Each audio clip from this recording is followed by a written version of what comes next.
Well, hello there. My name is Mark Miles, and I love helping trainers, presenters, workshop facilitators, and even entrepreneurs that maybe have a very successful business.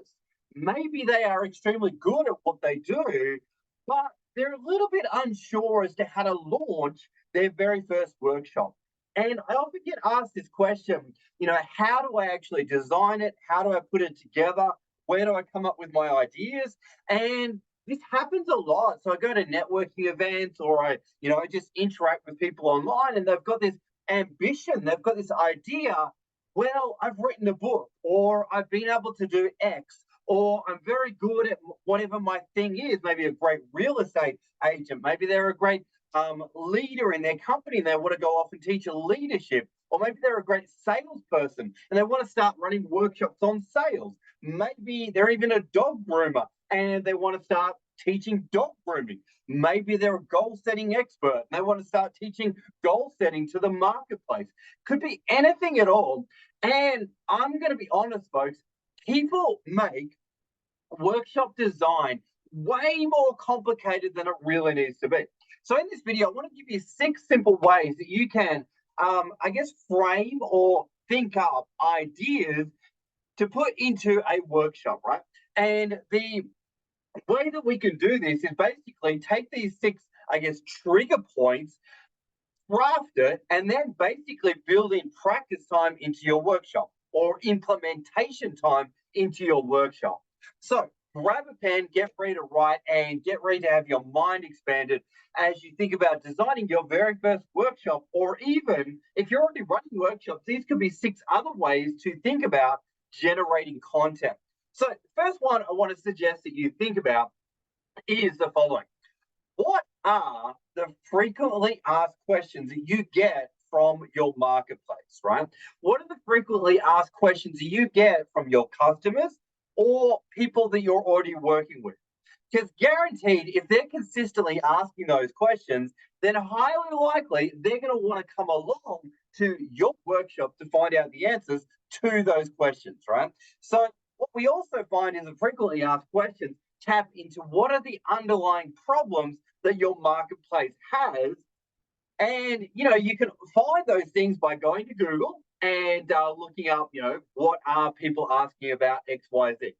The other thing and you can literally type in FAQs about X topic. The other thing that you can look at is from your coaching clients or from your clients that you serve, what are the frequently asked questions that you get? And you could do an entire workshop just on one of those questions, right? So, for example, in the world of public speaking, probably one of the frequently asked questions that we all know that's out there is how do I get over my nerves, right? So, that's one simple frequently asked question that turns into an entire workshop or even just a segment of a workshop, right? So, number one, look at the frequently asked questions because that's going to tie into what are the underlying problems, so to speak. Second one is your story. Guaranteed, if you're a master or you're an expert in your field, or if you've achieved any level of success, you're going to have a story. All right. And what you can do is you can think about, well, what were the key learnings that you got along your story? And you can teach those key learnings to your audience, right? So in the workshop, you can tell your story and then you can map out and share with the audience what were the key learnings that you got. And then you can teach those key learnings through activities to your audience members or through your workshop participants, right? You can have activities around that. All right. So second one is what are your key learnings along your journey? So again, very simple way to think about, all right, generating content. What was it that you discovered? What was it that you did along your journey? Whether that was growing your business, whether that was working with particular people. And it's like, wow, when I work with that client, I did X, Y, Z. And it's like, wow, maybe that's a thing. Maybe that's a principle, right? So that becomes something you teach in your workshop. All right, third one, very simplistic thing or idea is, all right, let's think about the Karate Kid or let's think about Mr. Miyagi. He generally had some principles that he thought about or that he worked by.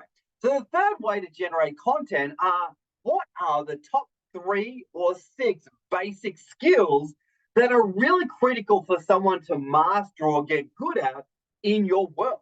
So ask yourself, what are the 3 or 6 things that I do, you do really well that makes you a standout person? And sit there, think about it, write it down.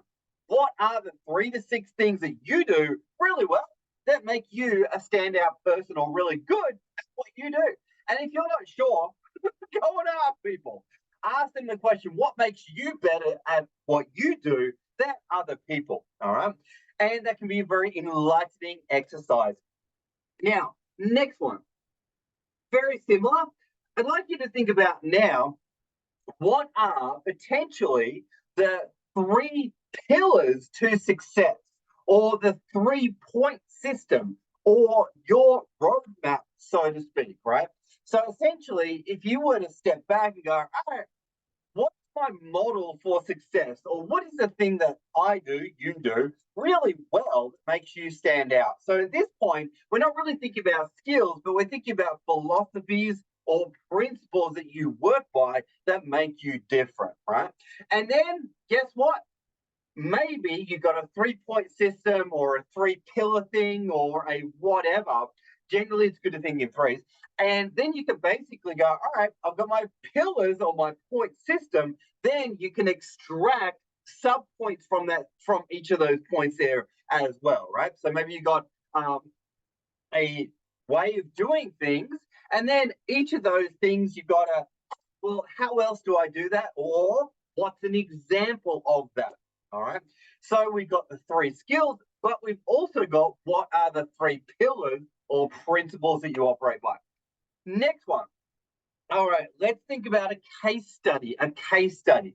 So what you can actually do is think about what's one of your customers that you've had that's been extremely successful. And then think about, all right, let's map out their success. What did they do really well? All right. And maybe you've got X client and they went from point here to point here. So from going basically from hell to heaven, as they say. And think about, all right, what did Mr. or Mrs. X do along their journey? And what did you help them do along their journey? Write it down and then teach that process, that roadmap to your workshop participants. All right. Next thing, what can you do? Well, think about skills development, skills development. And what you can do is think about, all right, what does a beginner person do in your area? What does an intermediate person do in your area? Now, what does an advanced person do in your area? So you can sit there and go, all right, what do people do when they first start out? They do blah, blah, blah, blah, blah, blah, blah. And what are the mistakes that they're making? All right, cool. Intermediate area. What do people do a little bit better in that area along the journey? And then finally, what do experts do or advanced people do? And this is a great way to really get ideas out of your head, but also, long behold, guess what? You now have 3 workshops. You now have a beginner workshop where you can teach them all the beginner skills. Then you have an intermediate workshop where you can teach them those skills. And then you've got an advanced workshop where you can teach them those skills, right?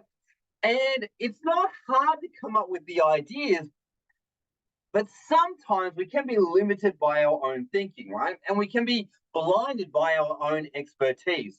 So sometimes some of these processes can actually be good to do with another person. And you can ask each other questions such as, what am I good at?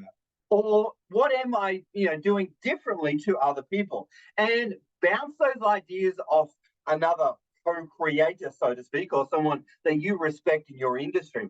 But basically, all these, I guess, approaches really help get great ideas out of your brain and onto paper. Once you got it onto paper, you are pretty much 70%, 75% there on the journey of creating your very first workshop. Because all you need to do is to get those principles, those approaches, whatever, clear on paper, and then you teach them. What does that mean? Well, you get people doing those things, right? You get people practicing those things or implementing those things. And lo and behold, your content is going to expand and magnify very, very quickly. And you'll be surprised how quickly time goes in a workshop and how one idea or sharing one concept can really expand. And you may think it's just one small thing, but that one small thing you can actually expand out to teaching like 1 hour or 2 hours or 3 hours, because we need to appreciate that it's not just hearing it, but it's hearing it, understanding it, trying it, reviewing it, and maybe putting it into practice in a person's business, right? So I just want to share these ideas with you because so many people go, I want to launch my workshop, or even, I want to come up with new ideas for my current workshop. How do I do it? Well, if you follow some of these ideas, it's actually quite easy to come up with content, and then it's a case of just backing yourself, marketing it properly, going out and actually getting people to practice the concepts that you're teaching and implementing within the workshop itself as much as possible. Because when people, I guess, get the aha moments or get the implementation results, then they go, wow, this content's great. I want to know more about it. I want to do more with this person. And I know that spending this time right now in this workshop was valuable, right? So let's just quickly recap. What have we talked about? Go to the FAQs. Look at what are people consistently asking in your industry. Next, your story. What did you discover along your journey? Next one, top 3 skills that you've been able to master. Write them down. All right. Next one, your personal model, your personal pillars, like the 3 principles, the 3 concepts, the 3 point system, the 3 whatever it may be.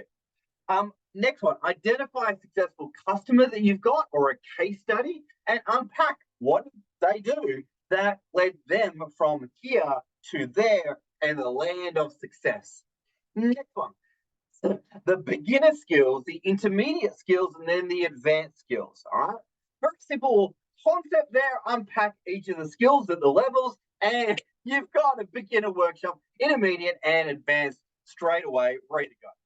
All right, folks, hope you got some value from the video, and hopefully it's maybe ignited some thoughts in your mind as you're planning your very first workshop, or even you're thinking about what other kind of workshops could you develop as an existing workshop that you've got, and you want to create a new version of that workshop. You can certainly do that there as well.